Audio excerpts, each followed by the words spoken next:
Podcasting powerhouse Joe Rogan interviewed Richmond, north of Richmond crooner Oliver Anthony this week.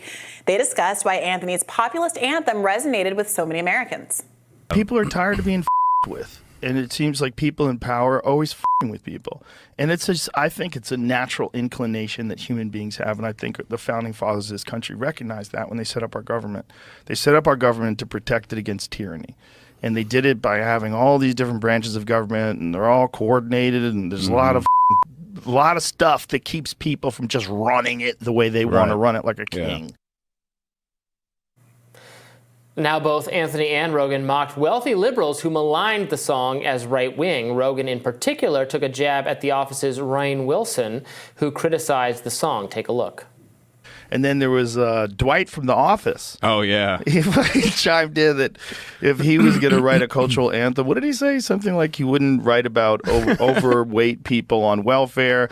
He would write about billionaires and their taxes. Yeah. There is nothing funnier than millionaires talking about billionaires. There is nothing funnier about millionaires pretending these billionaires are out of touch. Oh, yeah. And then, you know, take Dwight from The Office down to West Virginia. You know, take him through those coal mining countries. Take him through those places in Appalachia where people have extreme poverty. And pills have ravished those areas. What is Joe Rogan's net worth? I don't know. How much was his podcasting deal on Spotify? I mean, I don't mean to beat up on Joe Rogan here. Well, but he was saying the millionaires shouldn't complain too much. Apparently he's worth $120 million. Now, I think it's... Yeah, and he's saying that should bring with you a sense of perspective about your own wealth. Right, but the underlying criticism was not at all addressed there. It is true that the enemy is not poor people who are so poor they need government assistance to have food. He's completely right that the target should be the 1%. I think that the song was good, but for that line. That line is what was the hook for so many liberals to presume it was a conservative anthem. And it feels weird in this conversation to not acknowledge that Oliver Anthony's actual critique was how the establishment of both parties seemed to try to weaponize it against each other without recognizing that he was making a criticism of everybody, all the elites in the political top. He came out after the GOP debate and criticized the GOP debate, the Fox News debate hosts, for choosing to integrate his song into the very first question, tweeting, "It was about you. I was calling out you." And it seems odd for Joe Rogan, and I confess I didn't listen to the entire conversation, but it feels odd for Joe Rogan, at least in the context of that clip, to be saying it's liberals who misinterpreted the clip. It's the establishment that misinterpreted the clip. And of all of the bad responses to Oliver Anthony, which I agree there were on both sides of the aisle, Rainn Wilson's criticism that it's good to have a song like this, but you should be punching up and not punching down at the least of these, is actually an important and correct critique. I mean, he can punch at whoever he wants to punch at. Look, I understand that, people who like SNAP food welfare benefits are not like the major reason our government spends too much money. It's the broader entitlement system that people that not just overweight people or not just desperately poor people take advantage of, but everyone takes advantage of. It's our spending on all sorts of things. So you can't actually the fantasy that we could just control spending by getting rid of food aid is not accurate. So I think I agree with you. But it was the broader. I mean, to the extent I could discern a broader political message, it was he feels overtaxed. Right? He was mad. He was not mad just at the 1%. He was mad specifically at DC policymakers who have a tax and spend attitude about other people's budgets and bottom lines. And that's a message I can get behind. Well, the argument that he was making was about his dollar isn't going far enough. He's not able to purchase the kinds of house, the kind of food, the kind of lifestyle. He didn't name insurance or things like that, but he was making I think there is a line about my dollar doesn't go far, my dollar doesn't stretch very far. That is the fundamental critique. And yes, taxes are a part of it. Obviously, if you don't have very much money, the idea that some of it is tax is going to hurt you a lot. But the fundamental issue is, why isn't his dollar going very far? Why haven't his wages gone up?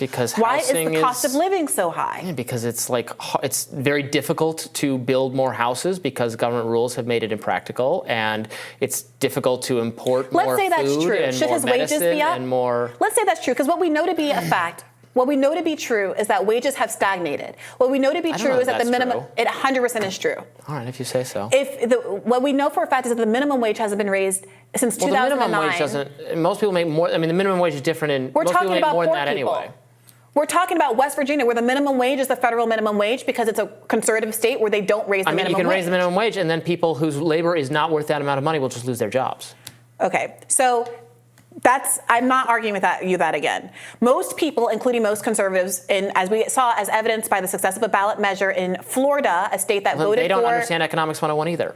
All right, so the poor people are stupid and don't realize that are wrong to want their wages to go up. I understand that's a perspective. They're just ignorant and they're voting against their interests.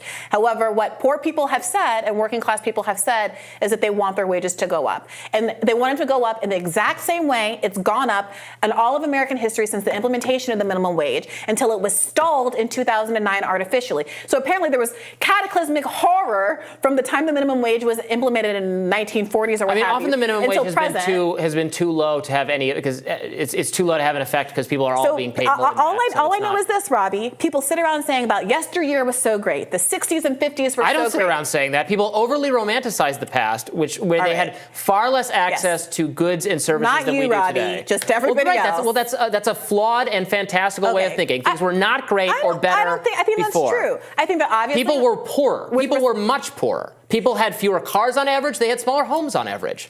This fantasy that it was all better then, it's not true. It's just substantially not true.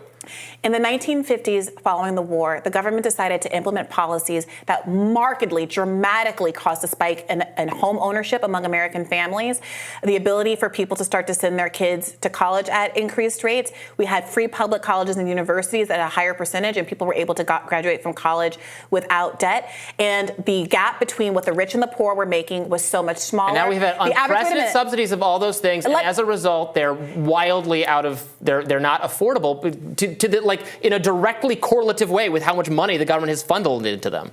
As I was saying, the gap between the rich and the poor, the CEO pay and worker pay used to be No one cares around about that. No one cares. Around 30 to 1. And now it's over 300 to 1. I think I recently heard it said it was more like 20 to 1 back then and closer to 400 to 1 now. And it's not magic. If that magic money didn't just come out of the sky and enrich CEOs and the very, very wealthy. It came because American laborers are incredibly productive. Productivity has been increasing steadily and consistently because of the value, the integrity, the hard work, and the intelligence of the American workforce. And despite working so hard, as many people who are watching this experience in their own lives, they seem to never be able to get ahead. 60% of Americans are working paycheck to paycheck. And they look at from a policy perspective of what changed between then and now. Back in the 50s and 60s, the rich paid much more into taxes, and people felt like they got more out of the benefit of their bargain. Many people in these social democratic countries in Europe, they are taxed at a high rate, but when they're asked about how they feel about those taxes, they're like, it's good because I feel like I'm getting something out of it. But that's specifically what Oliver Anthony type people don't want, is more of their income taxed. No, I'm trying to make exactly not that point, Robbie. What I'm saying is, of course you're mad about taxes if you don't feel like it's being spent well. But the people in all of these social democratic countries in Europe, this is literally the point I'm trying to make, despite being taxed at much higher rates than Americans, have a much better satisfaction in what their government is doing with their tax dollars because, and this is the point I was about to get to, they have free health care all the time, no matter what. If they lapse payments, there's none of this premiums, there's none of the deductible, there's none of that, nothing. You break your leg, you get cancer, you go to the hospital, it's paid for. They have free education for their kids. There's not a such thing as graduating with student debt. They have deeply subsidized housing so that everybody in the country lives in high quality government subsidized housing. That's not true. And they don't have these problems with violence. Everyone lives in crime. Their houses are smaller than ours on average. So they have less heating. They have it's not this fantasy that it's just better everywhere else is not true. In the UK, the average home is smaller than in the US. Who cares how small the home is? Well, I mean, that's people are homeless in America. They live in substandard housing. Just because you can throw up some McMansion in the middle of nowhere that some people, but most people cannot afford. Your square footage, people you can afford it. There are plenty of places you can afford. People love their quality of life in Europe because you live in densely populated areas where you can get to work and go to grocery shopping and do things by foot or on a bicycle, which is also, gotta say, good for the environment. Liberals love that. Liberals want to live in tiny little personal shelving unit or something. That's all you have, and you walk everywhere. But people, working people they don't want that. They don't want to be a single person in a pod. What are you talking about? What?